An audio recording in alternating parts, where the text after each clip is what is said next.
Welcome to this discussion on professional learning communities at Southside High School. I'm Kenny Clevenger, and this is a presentation I'm doing for IL 614 Internship in Personnel Development for Jacksonville State University. Interestingly enough, when we began this process, what I realized is we've already instituted PLCs here at Southside, and so a lot of what we're going to be talking about today is stuff we are actually doing at Southside and stuff that I'm actively involved in and very passionate about. So it kind of fits really well with what I'm doing as an administrator right now, and I just want to share the kind of things that we're talking about today and this year and kind of show you how we've done it here at Southside based upon the research that we've done to make sure that we're doing everything the right way. So essentially, there are 4 areas that had to be considered when we were creating professional learning communities here at Southside. And the first concerned scheduling and organization. At the end of last school year, we learned that Etowah County wanted all of its high schools to take on some version of an 8-period schedule.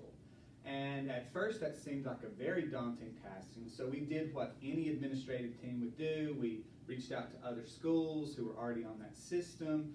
We talked to other places about how they were doing things and investigated the ways that worked and the ways that didn't seem to be working, and we came up with a plan that would give our teachers some extra non-instructional time, because our teachers still needed to teach 6 class periods a day.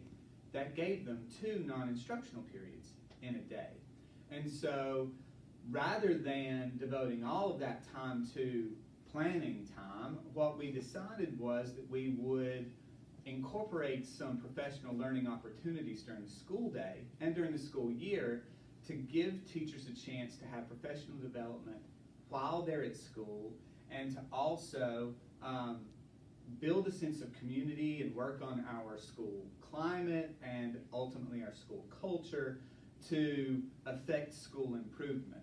So what we came up with was an odd period and an even period for each teacher, so that no matter what day of the week we were on, because sometimes we have only odd periods and sometimes we have only even periods, there was going to be some non-instructional time in that teacher's schedule so that we could work in some PLC time.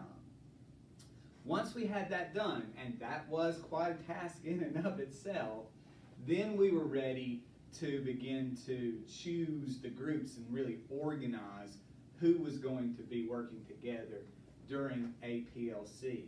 And what we came up with was anywhere from 3 to 5 teachers in a PLC group at a time.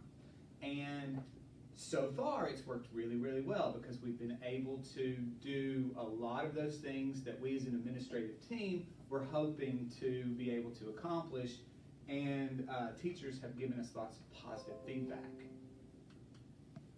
All right, so the second area that we had to look at was real group goals and school goals for our PLCs, because our teachers had never been part of PLCs before. In fact, we didn't have anyone on faculty, even from another school who had transferred in, who had ever worked with a PLC before. We needed to really give them some good direction, and so giving direction was key, and the research suggests that you can't just throw a bunch of people in a room and expect great things to happen. You kind of have to guide what's happening during that PLC. And so we grouped people together, got them in this room, and this is actually our PLC room that we're in giving this discussion, but we began by creating instructional goals and really going over what an instructional goal is and going over what instructional goals mean for our students and for our classes, specific classrooms throughout the school. And then once teachers had created those things for their various classes and shared those things with one another, we began to talk about how those specific goals for those classrooms could translate to goals for our school. And we talked about things like our school motto changing and our school focus changing, and really began to work for things that are associated with our ACIP and other ideas that really kind of focused on school improvement for the school as a whole. Once we had done that, then we got to look at some data and really begin to parse out last year's end of school testing data and some other things that we had, like some pre-ACT data from the year before, some ACT data from the year before.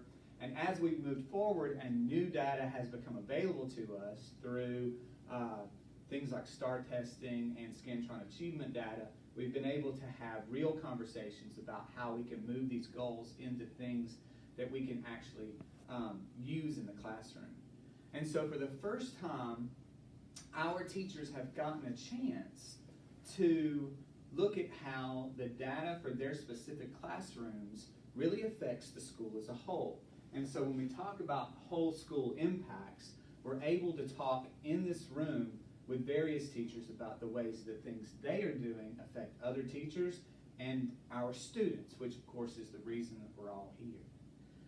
Okay, so once we had done that, it was time to really address group tasks and strategy implementation. And that meant that we needed a long-range plan that we could then enact. So what the administrative team did is we came up with concepts that we would cover, strategies that we would implement, and then we gave the teachers tasks to implement those strategies. And the strategies themselves last about 3 weeks at a time, and I've kind of laid them out for you here on the slide. The first was, as I've already said, instructional goals. And then we covered student data. And so for 3 weeks, we played with student goals. For 3 weeks, we played with student data. For another 3 weeks, we sought to enact that data into some kind of real plan in the classroom. And then we gave our teachers something that they hadn't had before as well, and that's time for classroom observations of other teachers. And so we allowed teachers to observe one person within their department and one person outside their department to not grade the other teacher, but simply sit in that classroom and absorb the teaching and instructional choices that that teacher was making, and then have conversations with that teacher about best practices and how to implement those things in their classrooms. So we came back together in here in PLC time, and we talked about those things. You know, who did you observe? Why was it great? Why was it, in danger of falling apart? What were the things that happened in that way? Then we plan to talk about common assessments in the next set of 3 weeks, and also progress monitoring. These ideas are the things that govern the first portion of this semester, and then there are other strategies that we'll cover in the next semester with our PLCs. Okay, the final selection is reflection and growth, and this covers the last 3 weeks of each semester for our PLCs. In this section of the program, our teachers get to discuss, and they get to reflect, and they hopefully will grow from that reflection. Because what we've learned is when they're in this room and they know that it's a free open space, they really can grow from the conversations that they have with each other. And those reflections are the things that the teachers are the most positive about concerning our program. And those are the things that we are sure are going to affect our climate and ultimately our school culture in a positive way. So thank you for listening to my discussion of PLCs. I appreciate your time. That's it.